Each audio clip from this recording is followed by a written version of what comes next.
ഈ brush Pence use ചെയ്തിട്ട് നമുക്ക് കുറച്ച് പാറ്റേൺ പേപ്പേഴ്സ് ചെയ്തെടുത്താലോ. ഇന്ന് നമ്മൾ ചെയ്യുന്ന പാറ്റേൺ പേപ്പേഴ്സിന് ഒരു പ്രത്യേകത ഉണ്ട്. വേറൊന്നല്ല, ഇന്ന് ചെയ്യുന്നത് 3 ഫ്രൂട്ട്സിന്റെ പാറ്റേൺ ആണ്. അപ്പോൾ ഫസ്റ്റ് തന്നെ എന്റെ മാസ്റ്റർ പീസ് ആയിട്ടുള്ള പൈനാപ്പിൾ ആണ് വരച്ചെടുക്കണേ. അപ്പോൾ ഫസ്റ്റ് തന്നെ ഇതാ യെല്ലോ ബ്രഷ് പെൻസ് യൂസ് ചെയ്തിട്ട് ഇതാ ഒരു ഓവൽ ഷേപ്പ് പോലെ വരച്ചെടുക്കുന്നുണ്ട്. And brown colour pencil use ചെയ്തിട്ടുണ്ട് ഞാൻ ഇതൊരു ചെക്ക് പോലെ വരച്ചെടുക്കണേ. ബാക്കി ഷെയ്ഡിങ്ങും കാര്യങ്ങളൊക്കെ നിങ്ങൾക്ക് ഇഷ്ടമുള്ള പോലെ ചെയ്യാട്ടോ. ആ ഷെയ്ഡിംഗ് ഒക്കെ കൊടുത്താലേ കുറച്ച് ഒറിജിനാലിറ്റി ഒക്കെ ഫീൽ ചെയ്യുന്നുള്ള എനിക്ക് തോന്നുന്നു. നെക്സ്റ്റ് ആയിട്ട് നമ്മളിതാ ചെറിയാണ് വരച്ചെടുക്കണേ. ശരിക്കും ഔട്ട്ലൈൻ്റെ കാര്യമൊന്നുമില്ല, എന്നാലും ഞാനൊരു സേഫ്റ്റിക്ക് വേണ്ടിയിട്ട് ജസ്റ്റ് വരച്ചു കൊടുത്തുള്ളൂ. ബ്രഷ് പെൻസിലല്ല യൂസ് ചെയ്യണേ. ഇത് പിന്നെ എല്ലാവർക്കും അറിയണ പാറ്റേൺ ആയതുകൊണ്ട് ഇത് നോക്കി ചെയ്യണമെന്ന് ഒരു നിർബന്ധമില്ല. ഞാനും അതുപോലെ നോക്കാതെ ചെയ്തതാണ്. അതിൻ്റെതാണ് ഇപ്പൊ നിങ്ങൾ ആ സ്റ്റെം ഒക്കെ കാണുന്നത്. ഇത് മാത്രമല്ല, ഞാൻ കുറച്ച് സ്പീഡിലാണ് ചെയ്യുന്നത് കേട്ടോ. സംഭവം ജസ്റ്റ് ഒന്ന് ഗൂഗിളിൽ നോക്കിയിട്ട് വരച്ചു കൊടുത്താൽ മതിയേനു. പക്ഷെ നമുക്കെല്ലാം അറിയാന്നുള്ള ഒരു കോൺഫിഡൻസ് ഉണ്ടല്ലോ, അതിന്റെ പുറത്താണ് ഇത് ചെയ്തത്. അത്രക്കാണ്ട് ബോറൊന്നുമില്ല. നിങ്ങൾ വരയ്ക്കുമ്പോൾ ഒന്ന് ശ്രദ്ധിച്ചു കൊടുത്താൽ മതി. ഇതാ ഇപ്പൊ ഞാൻ വരയ്ക്കുന്ന സംഭവം കണ്ടാലേ നിങ്ങൾ ചിലപ്പോൾ ഒന്ന് ഞെട്ടു. ഇതെന്താ പപ്പായയാണോ മാങ്ങയാണോ എന്താണെന്നൊന്നും കണ്ടിട്ട് മനസ്സിലാവണുണ്ടാവില്ല അല്ലേ? എന്നാ അത് രണ്ടുമല്ല, ഇത് പെയറാണ്.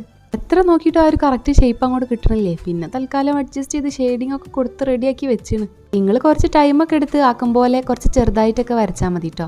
വീഡിയോ ഇഷ്ടമെങ്കിൽ എന്തായാലും ലൈക്ക് ചെയ്യാൻ മറക്കണ്ട. അപ്പോൾ ഓക്കെ, ബൈ.